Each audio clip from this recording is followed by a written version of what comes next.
apparently from an overdose of sleeping pills. But an investigation is now going on, and no final conclusion has been reached. Here is the statement from Deputy Coroner Cronkite.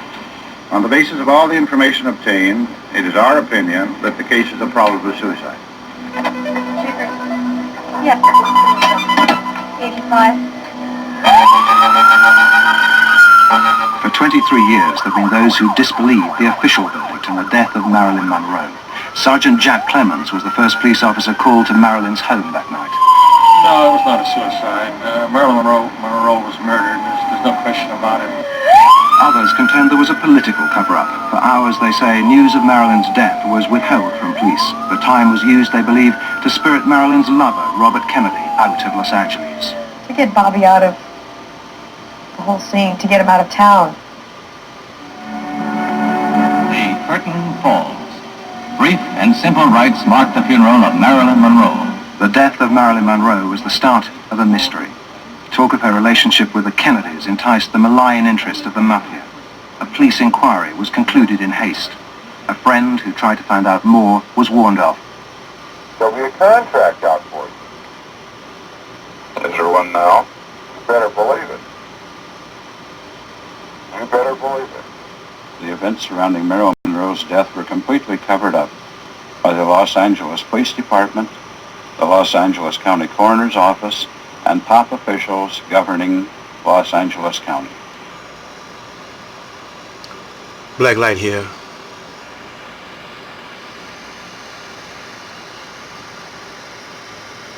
So,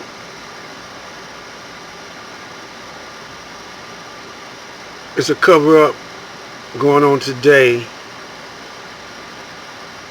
concerning Nipsey Hussle and the Los Angeles Police Department. Also, Epstein's so-called suicide.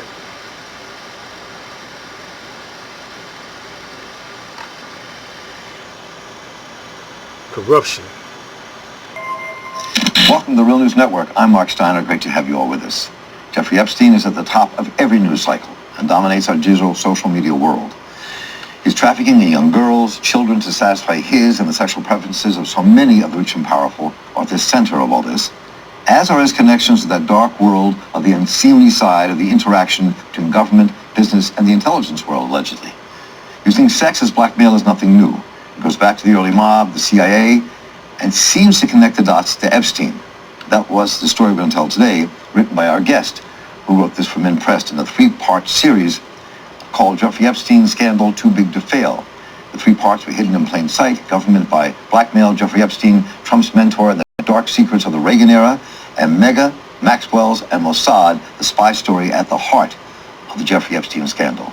Whitney Webb is a Men Pressed news journalist based in Chile, who has written and contributed to many, many outlets, and joins us now from her home there. And welcome. Good to have you with us, Whitney. Hi, thanks so much for the opportunity.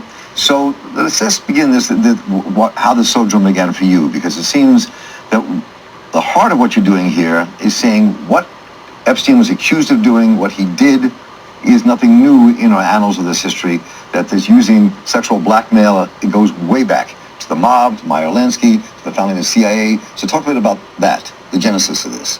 Kennedy returned to his desk, increased in stature by his convention experience, ready to set his sights on the presidential nomination for 1960.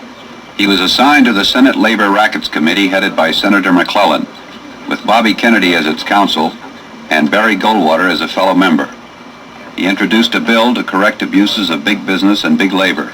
Opposing the bill was Jimmy Hoffa, leader of the Teamsters Union.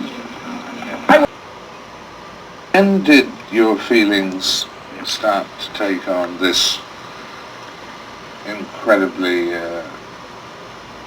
obsessional quality? Was it the Arab-Israeli War after you came to this country? I suppose that it came to the fore when I began to focus on it.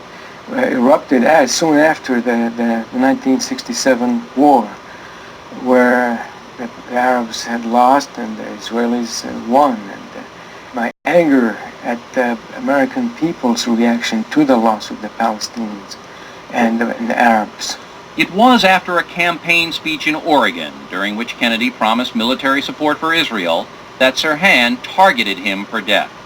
Sirhan is now serving a life sentence at the California Correctional Facility at Soledad. He agreed to speak exclusively to Inside Edition with the hope that it might help him get paroled. I decline to answer this question on the grounds that the answer may tend to incriminate me. I decline the answer on the ground. The answer I'll be incriminating myself. Somebody that's been as successful as you can remember how to say I decline to answer a question, so don't put that act on. I want to mature. Yeah. As chief legal counsel for what became known as the Senate Rackets Committee, Bobby began probing into labor unions and mobsters, grilling some of the toughest gangsters in America. But no one rankled him more than Jimmy Hoffa. Hoffa was president of the Brotherhood of Teamsters, the country's largest, richest, and one of its most corrupt unions.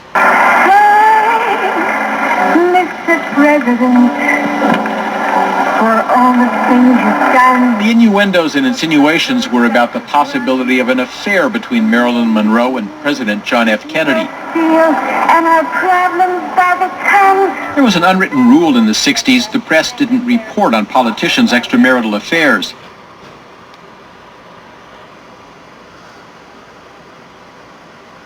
Now this is just some of the corruption that's in the White House.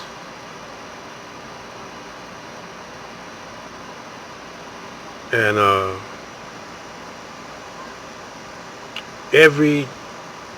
just about every president had some kind of scandal or conspiracy surrounding them. As far as the black man and black woman is concerned, this is what we want to be a part of.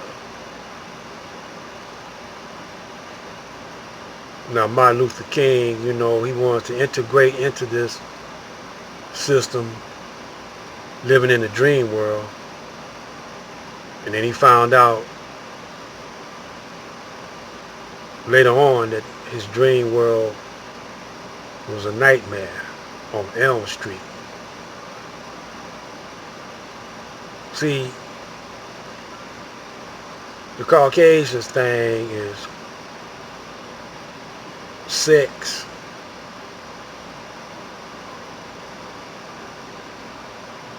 He has a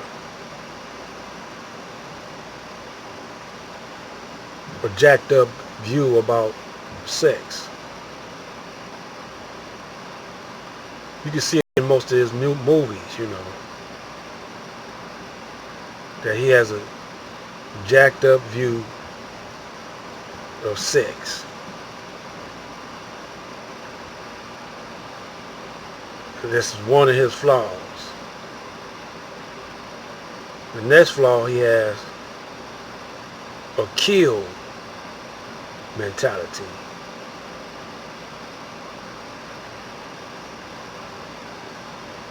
He wants to kill anything that's not like himself.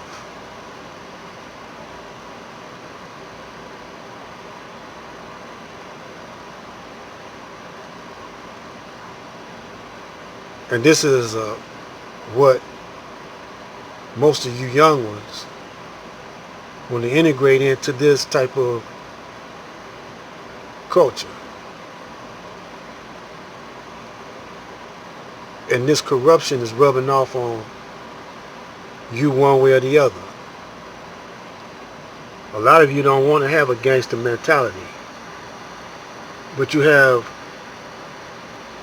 a sex mentality or drug mentality. You want to get high all the time. You want to go to the clubs. You see our women in clubs, drinking, partying.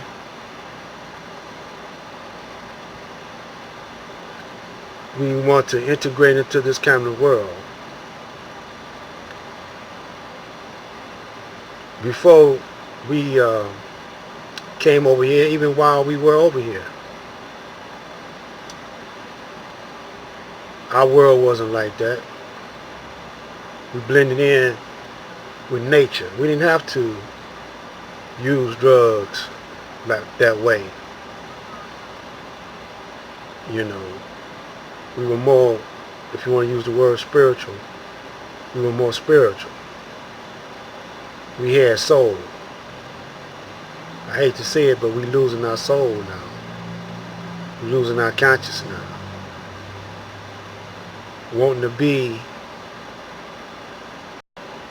in the Caucasoid world. The way of the Caucasoid. Now, I'm just stringing these videos together to show you that even though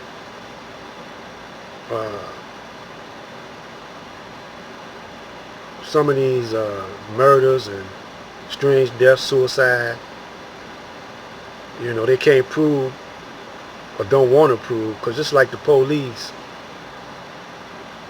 the corrupt police investigating a corrupt system or corrupt policy. They're not going to never tell you the truth. But Stevie Wonder can see what's going on. And he really can. And he talks about it in his music, in his visions.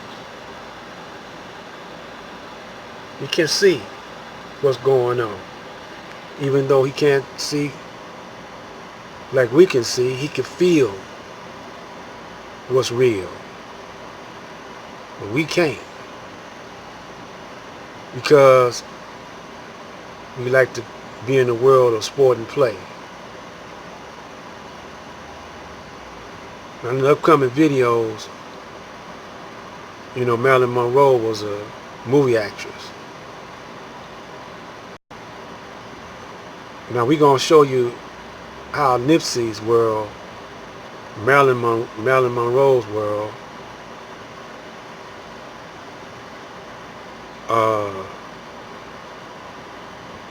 how they kind of link together. Because this is the only world that the black man can get over in. Is entertainment. Whether it be sports, movies.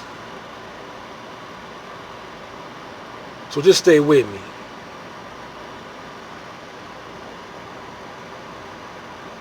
The only way we're going to fight back is to separate spiritually first and mentally second from the Caucasians world, and then physically build a world for ourselves.